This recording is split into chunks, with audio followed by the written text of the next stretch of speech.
Right, so lastly, we'll talk about communication. So the final proposal, if approved, will be communicated in a series of community meetings facilitated by myself and the school leader at each school site. Every person in attendance will be provided with an outline of the approved proposal. The outline will describe in detail the proposed use of funds and emphasize three key messages.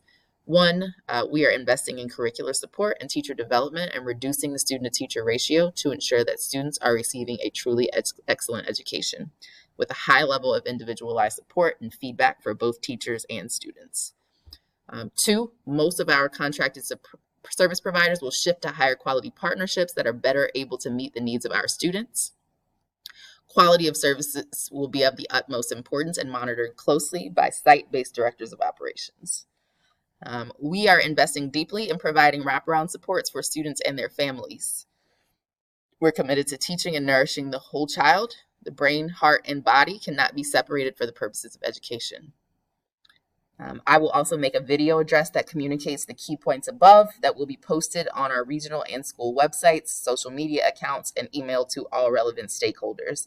There will be a 2-week period for comment and revision following the meetings before we bring the proposal back for a final vote of approval. So that is our proposal for usage of funds for our 20% budget increase. It has been a wonderfully fantastic experience. I appreciate your time and have a wonderful afternoon.